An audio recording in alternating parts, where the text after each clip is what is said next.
probably good human being advice, not just entrepreneur and startup and investor advice. What I learned from Wine Library TV is the following. The true story of Wine Library TV was the day that I thought I was gonna start it, I thought I was gonna do something similar to QVC, and I don't know if you have a QVC or shopping network in Europe, but QVC in America, it's a show and they sell stuff through the TV. I thought I was gonna do the QVC of wine. The first episode of that show, when that camera went on and that light went on, I realized that this was gonna be on the internet forever.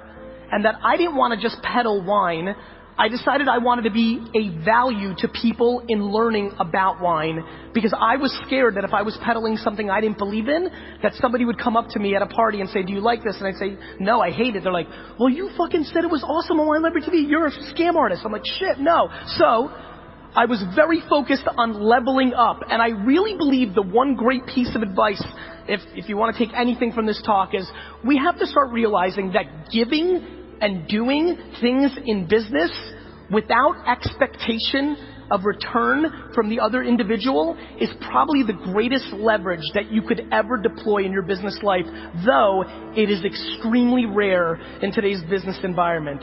And it has absolutely been the bedrock of what has allowed me to win. All my engagement, all my selfies right over there and signing books, all the content, I have nothing to sell. I have a book that I fucking sell once every 3 years for $13. This is not about monetizing an audience. It's about building leverage to build brand versus sales. One of the biggest things that I see going on right now in digital media is that we don't have a lot of people doing branding and marketing. We have a lot of people doing sales. The reason so many of you were confused by the value of Snapchat is because in the digital landscape, we now think transactional. Everything's about what's the ROI of every piece of content, every single action, what's the last attribution, what's the conversion rates. It's all become math-based, and that's fine because I love sales more than anybody. But I promise you, these fucking guys, Nike, they didn't tag me on a browser and then re-cookie me and then travel all over the internet and pound me with banner ads until I gave up and bought it. I bought it because they fucking marketed to me over the last 20 years and I don't even fucking know why I buy it. And that is a very important point because what we're living through is a time where people are just being very transactional and conversion based when everything continues to get arbitraged. Another thought that I'm curious, how many people here have gone to the life that I've gone to? Over the last 3 months, I no longer have a laptop or an iPad. I now only live through my mobile device. How many people are on that level doing that? Raise your hands.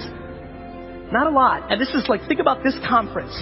I really think that this trend, I do believe that if I came back here in 2 years, that 50, 40, 30% of the hands in this room would go up to that following question, and I'm completely fascinated by it. And then for everybody in the room that is building businesses on the internet, the thought of what's happening in your landing page optimization or the UI and UX of your product in a desktop environment, I think is in the beginning stages of being disrupted. And that's what I really spend most of my time in, which is what's the attention arbitrage?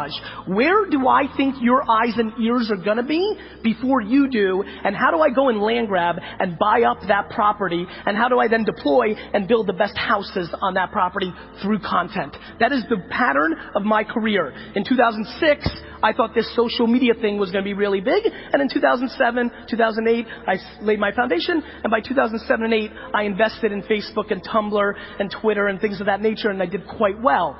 I also used them to tell my story, sell my wine, do my thing. I think this is super important to understand because I think we also decide that things are emerging too fast. This is not just being first mover. A lot of people like to give me credit like, you predicted all this stuff, you were so right. I just want to be on the record forever. There's plenty of people here recording. I haven't predicted shit. I'm not Nostradamus. What I've done well is I've moved quickly once you actually started using them. I didn't predict Twitter. I wasn't right about Snapchat. I was just looking at data. Snapchat 2 years ago when I first started talking about it already had tens of millions of users. There was real people using it. I'm not predicting anything. I'm paying attention. There's probably very few people in this room that are paying as much attention to Anchor, to Peach, to all these platforms as I am, but I'm not putting all my content or all my time, and I'm also not crippled by putting my time and effort into platforms before they have 100 or 200 million users. For example, how many of you remember that 5 minutes 4 years ago where social cam got big? Raise your hand. All right, so 3 nerds. Social cam got big for 3 minutes because the Facebook newsfeed juiced it, and it had a lot of users, and it was hot for 4 months, 6 months. I used it feverishly and used it a lot. It collapsed and meant nothing.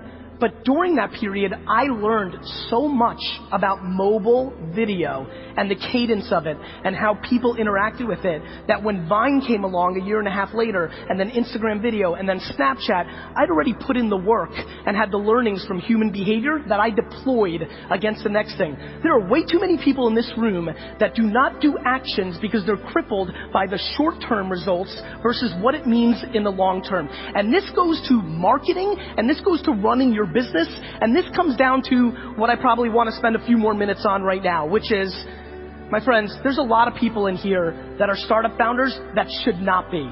My friends, there are a lot of people in here that work at agencies that should not be. They should be probably switched, and vice versa, and different things. One of the things that is absolutely driving me right now in my life is the untold depression, the untold suicides. To just get dark for a second, it's not fun to talk about, but it's important. We are lacking self-awareness in this space in a very substantial way. And there's a lot of people that are about to be met with a lot of disappointment and are struggling. How many people are an entrepreneur in here? Raise your hand. You guys and gals know, this isn't easy. There's nobody else. It's fun to work for somebody. You know why? You get to blame the boss. She and he is an asshole, not you. When you're an entrepreneur where there's nobody else behind you, it's on you. And one thing we're not talking about is the level of success. Everybody thinks they have to build fucking Uber. Everybody thinks they have to make millions of dollars. It's unbelievable what we've done, and I absolutely want to make sure that we're starting to have real conversations. Making $100,000 a year, 100 euros, that's massively successful. We need to recalibrate what success looks like in our space because we're forcing through the branding of what we're doing very impractical, very high risk, very low return results for so many because everybody's shooting for 10 billion. Guys, there's like 4 apps that big. There's like Uber and Instagram. Like, how many fucking billion-dollar companies do you think there are? And so I really am passionate about starting to reframe the conversation about the number one thing that I have noticed in my 20 years of my success, because let me tell you something, I suck shit at almost everything. What I've done well is I've deployed self-awareness around what I am, and I know what I am. And there's a lot of things I wish I was. 7 years ago, as a lot of you know, I had plenty of leverage in the Web 2.0 social media movement. I was one of the guys. I was one of the 20 most followed people on Twitter. I didn't go and raise $40 million to build the next Facebook. I didn't raise $50 million to build a platform around wine.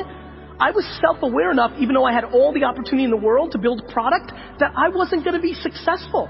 7 years ago, I went out and built a boring digital agency, right? I built something practical. All my internet friends, a lot of the people going to be on the stage, they made fun of me. Like, why don't you go build a big company or something grand? I built what I knew I could build. I'm very proud that over the last 4 years, I've grown VaynerMedia from $3 to $100 million a year in revenue, not fucking valuation. And cool, great, that's fine, and who gives a shit? What I'm way more worried about than what I've done is what you're gonna do. I implore you, my friends, this is fancy. First of all, this is unbelievable. This is one of the nicest setups to a conference I've ever seen. Let's clap it up for these guys. This is unbelievable. What I did well was I just didn't give a shit. I'm old, I'm 40. When I grew up in the United States, like, being a good student was the big thing. I was making $3,000 a weekend selling baseball cards and getting D's and F's, and everybody thought I was a loser. Like, that's what the narrative was. Now it's reversed. If I was in school now making $3,000, $4,000 a weekend as a 13-year-old, I would have been the next big thing, right? I went through it, and I did not succumb to the current thing that everybody thought in America was the right thing, which was go to the best school you could go to.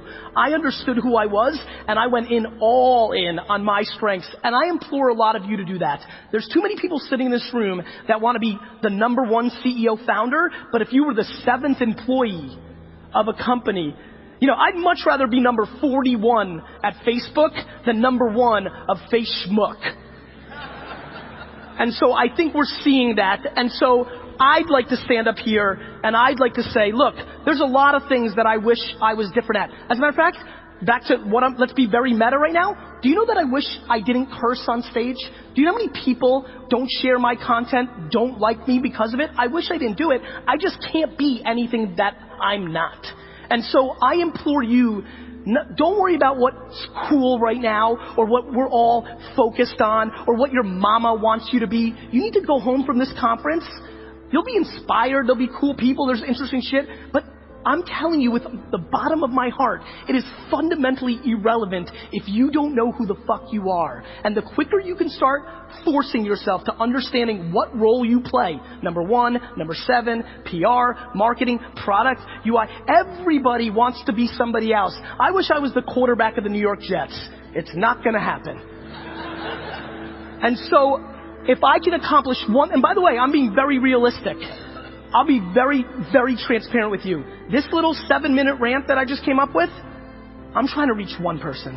Like this is not so easy. It's hard to have the ego and the humility at equal ends to figure yourself out. But I promise you, as I've looked across the landscape, and I've looked at 25, 50,000 startups at this point, right?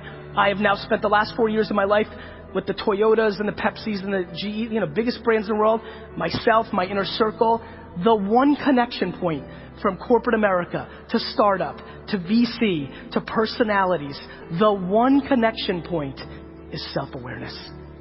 Once you start understanding yourself, once you start actually executing on who you actually are versus who you wish you were, things start to change very quickly. And so, the reason I'm passionate about this is always very worldly advice and is probably historically always good things to talk about. I just feel that if any of you really paid attention to the macroeconomic infrastructure of what's happening in our space right now, this nirvana that we've lived through for the last 6 or 7 years is about to shift. It just is. It's just the data. I don't want it. I wish it was nirvana forever, just like everybody else. During the down cycles, the people that are able to win are the ones that are most in tune with themselves, the ones that are the most practical. So again, to make this valuable to you in this room, #1, if you're a startup, please start understanding how you're gonna make money as soon as possible. You're running a business. You're running a business. Businesses need to make money, especially when there's no money to fund you based on your last valuation. #2, as a human being sitting at this conference, this is all very encompassing and very exciting, but start chipping away against what you think you want and start really looking at what you bring to the table, because the quicker you figure that out, the more successful you will have. And #3, please start understanding how to provide value without expectation in return. It is unbelievable to me how many people already today, I was here for 5 minutes, 7, 8 people giving me something as they think, but really expecting something in return for that give. Humans can feel that. It's not the way to go, and we really need to start thinking about that. And #4, understand the following, and this is very ironic given my concerns about where the market's going. I'll end with this. In lieu of all of that, this whole thing that we're living through has just started. The consumer web is only 20 years old. Windows 95 kind of started this thing. The internet thing is very new. Everything that we all talk about didn't exist 10 years ago.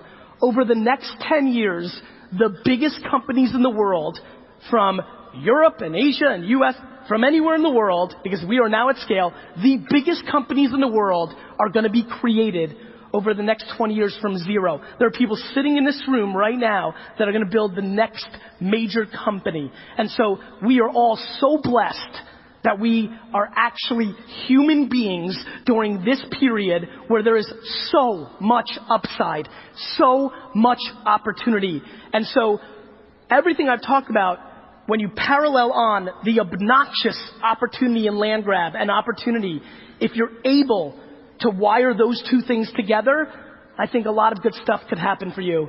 And I'd like that for you. I'd like that a lot. Thank you.